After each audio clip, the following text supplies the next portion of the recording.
sake of good looks. So let's begin. Hello, I'm here today to talk about nothing. The Nothing phone. That is. To start off with, I've had this phone for about 2 weeks now to review. So I thought, why not have a play with it, test it, and see if it's more than just its good looks. So let's begin. Pros and cons of the Nothing phone 2. I mean, it's beautiful. I love it. I really like this transparent aesthetic that it's going for. It's very unique. And it also features an edge-to-edge 6.7 inch, oh my god, that's very bright, edge-to-edge 6.7 inch LTPO OLED display, which gives off vibrant colors and an immense peak brightness of 1600 nits, so you can still see the screen even under direct hot sunlight. It's also incredibly thin, fits well in the palm of my hand, and what surprised me the most was that it actually feels really light. Okay, I'm not gonna throw it in the air. The downside is this all-over glass design.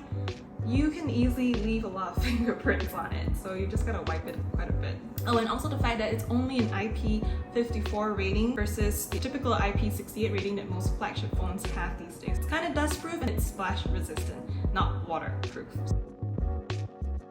Like its predecessor, the Nothing Phone 1, the Nothing Phone 2 is still a dual camera phone with 50 megapixel lenses for both the ultra-wide and wide lenses, except it's been upgraded with better sensors, specifically fitting the Sony IMX890 sensor as its main sensor. The front, it's a selfie camera using a 32 megapixel lens. Not much to comment, it does the job. Moving on to like the photos and the videos that it takes, generally they come out looking vibrant, sharp, with barely any need for photo editing. You can just post, snap, upload. Done. There are also several modes to play with, like your standard portrait, slow-mo, piano, and what have you not, as well as expert mode that lets you adjust the exposure, ISO, shutter speed, and more. No telephoto lens. I think that's the only thing I'm a little gutted by. The digital zoom works decently though, but sometimes it does lag a little bit, but for the image processing to work, I mean, if you're not shooting a cheetah running at you, I think you can wait. The battery life on this phone is 4700 mAh if you want the specifics. The battery life on this is phenomenal. Considering the stuff that it can do, that peak brightness, that glyph interface, doesn't really affect it, but all those things, you can really last almost a whole day out with the Nothing Phone 2, like without having that anxiety and heart palpitation, like oh my god, I'm down to like 5%. It also supports 45-watt fast charging, and by my experience, you can get a 0 to full charge in almost an hour. That's pretty impressive. And I didn't try it, but it also supports reverse wireless charging. No cons, but just know that the phone doesn't come with the adapter. That's the same case for most phones these days anyway. I'm gonna start with cons because it can easily be erased as a con. The hot topic about the Nothing Phone 2 is that it's actually fitted with the Snapdragon 8 Plus Gen 1 processor, which is essentially a 2022 chip in a 2023 phone. It is, however, Qualcomm's, I can't pronounce it, top performing chip last year, so let's move on to...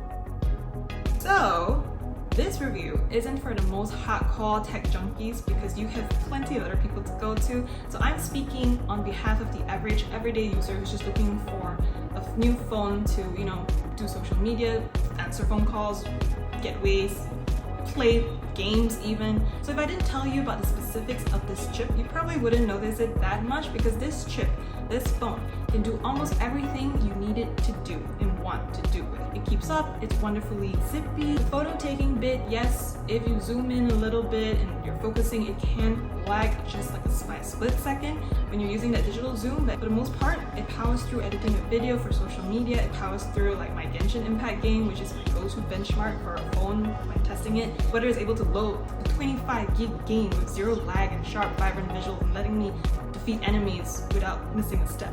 It also has up to 120Hz adaptive refresh rate, so it's incredibly responsive. It's also equipped with 12 gig RAM, so there is an 8 gig option, which is not available in Malaysia anyway, so it defeats the purpose of me sharing that. It's fun, it's gimmicky, I don't know what I'm doing. It comes with a package of ringtones and sounds with matching glyph patterns, so it lights up for notification, it indicates your charging status, your volume level. So I particularly like this feature called Flip to Glyph. So what you do is you put the phone face down with the glyph interface face up, and basically it will activate quiet mode and it will just hint at you what notifications you have on your screen based on the glyph patterns that you have set. If you have a good memory lag, you remember what is for what lag. So on the phone 2, it actually has more LED segments for better customizations. They've also added a new glyph composer with 6 different soundboards with matching glyph patterns so that you can make your own thingy-majiggy.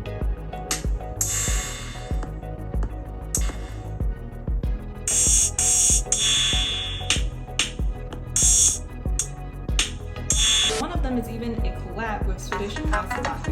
So I couldn't really give this away, but I also like that you can have this as a typical flashlight or use the glyph interface as a camera fill light like what I'm having right here, and that one's pretty neat. Maybe I can.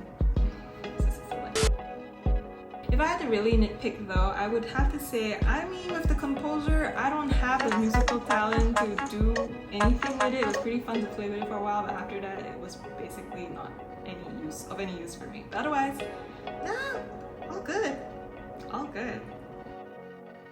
I was actually rather impressed with the Nothing Phone 2. I mean, it's flashy, it's fancy, but that's not all the phone is. I mean, it's unique, it has little quirks that I might not have thought I wanted in the phone, but since it's offering, it makes me feel like, oh yeah, okay, I mean, yeah, that's useful, I like it, I'll use it. Thank you. I just feel that this phone has just so many customization options. Even the Nothing OS 2.0 comes with its own on-brand minimalistic themes and icon packs. The downside is that not every app is compatible with that theme, so you end up having apps that just break that illusion for you. Look at how like my Mr. Monopoly is potong steaming my screen. The way it shows time, the weather, its entire UI interface, I mean, I like it. It looks cool, it looks different. It also lets you customize your home screen to the utmost detail, like for your widgets or your photos or app icons. You can even have an app the size of 4 icons. I mean, however OCD you are lah, right? So I can go on and on for that side of things, but for everything else, whether it's the camera or the performance, all that is pretty standard. It comes up to par, it's pretty competitive. It's just a matter of whether you want the novelty side of things to buy the Nothing Phone 2, because it does start from 2,999 ringgit for the 12 gig RAM and 256 gig of storage option.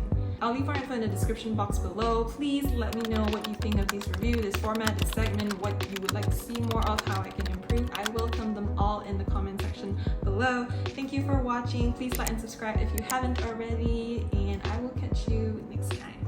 Bye!